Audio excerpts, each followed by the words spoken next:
একটা দোয়া শিখাই দেই, ইনশাআল্লাহ এই দোয়া করলে রিজিক তো বাড়বেই ইনশাআল্লাহ। আপনার যত ঋণ আছে ইনশাআল্লাহ আল্লাহ পাক শোধ করে দিবেন। বিশ্বাস করলেন না?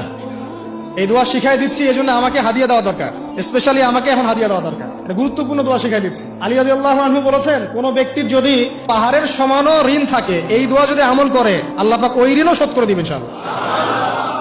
ঋণ কেমন জানেন? ওই যে এখন মানুষ ঋণ নিচ্ছে 1 কোটি টাকা ব্যাংক থেকে, 2 কোটি টাকা ব্যাংক থেকে, হ্যাঁ, কত বছর, 10 বছরের জন্য, 20 বছরের জন্য বাড়ি করছে, তাই না?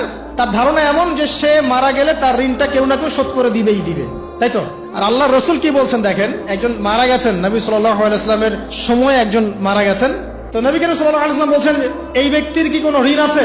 একজন সাহাবী বলেন, হ্যাঁ ইয়া রাসূলুল্লাহ, তো ঋণ আছে। নবীজি বললেন, তোমরা ওর জানাজা পড়ো, আমাকে ডেকো না, তোমরা ওর জানাজা পড়ে নাও, আমি জানাজা পড়তে চাচ্ছি না। আমি এখন কেমন করে আপনাকে বুঝাবো ঋণ কত ভয়ঙ্কর জিনিস? আপনি যে ব্যাংক থেকে 3-4 কোটি টাকার লোন নিয়ে রাখছেন, লাখ লাখ টাকা লোন নিয়ে বসে আছেন, দিব্যি সুখে বসে আছেন, এমন চিন্তায় যে আপনার মৌত হবে না। আর নবী সাল্লাল্লাহু আলাইহি ওয়াসাল্লাম সময়ে একজন মারা যাচ্ছেন, তিনি বলছেন তোমরা জানাজা পড়ে নাও, আমি জানাজা পড়তে চাচ্ছি না। মানে ঋণগ্রস্ত ব্যক্তি জানাজাও তিনি পড়তেন না। তারপরে একজন এসে বললেন, ইয়া রাসূলুল্লাহ, আমি তার ঋণ শোধ করে দিব, তার যা ঋণ আছে আমি শোধ করে দিব। তখন নবী এসে জানাজা পড়লেন সাল্লাল্লাহু আলাইহি ওয়াসাল্লাম। তো আপনার এই কোটি কোটি টাকা ঋণ শোধ করার লোক তো রেডি আছে নাকি? আছে না? সমস্যা নেই, আপনার জানাজা পড়া হবে, আপনার মিলাদও হবে, আপনার একটা বড়সড় দোয়াও হবে ইনশাআল্লাহ। কিন্তু আল্লাহ পাক বলেছেন, শহীদ, আল্লাহর পথে যুদ্ধ করে শহীদ হয়েছে, এই ব্যক্তির আত্মাও ঝুলে থাকে যতক্ষণ পর্যন্ত না তার ঋণটা শোধ করা হয়। এবার বলেন আমি কি বুঝাবো আপনাকে? আর কিছু বলতে হবে? তো এখন সেই দোয়া শিখাচ্ছি আপনাদেরকে, যে দোয়া শিখলে আপনারা ঋণ থেকে বাঁচবেন ইনশাআল্লাহ। কত দিবেন বলেন? আচ্ছা, হ্যাঁ, এই তো, শুকরিয়া। দোয়া করবেন যেন আল্লাহ পাকের দিনটাকে আল্লাহর জমিনে প্রতিষ্ঠা করতে পারি।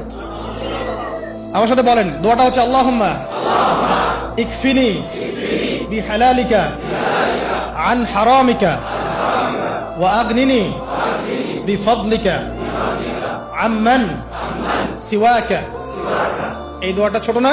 এটা মুখস্থ করবেন, সেজদায় পড়বেন, নামাজের সেজদায় পড়বেন, আত্তাহিয়াতু দরুদ শেষ তারপরে পড়বেন, নামাজ শেষে হাত তুলে করবেন, যখন তখন শেষ রাতটা করবেন, ইনশাআল্লাহ দেখবেন আপনার ঋণ বলতে কিছু থাকবে না ইনশাআল্লাহ। যদি থাকেও, বড় কোনো ঋণ থাকেও, আল্লাহ পাক অন্য কোনো মাধ্যমে এটা শোধ করার ব্যবস্থা করে দিবেন ইনশাআল্লাহ। ইনশাআল্লাহ লালমনিরহাটের 100 একর জায়গায় যত ধান হয়, এতগুলো ধান যদি আপনার আমল নামায় লেখা থাকে, মানে আপনার আমল নামা বলছে তাকদিরে আপনার তাকদিরে যদি লেখা থাকে যে আপনি 100 একর জমির ধান খাবেন তারপর মরবেন, আছে না লেখা?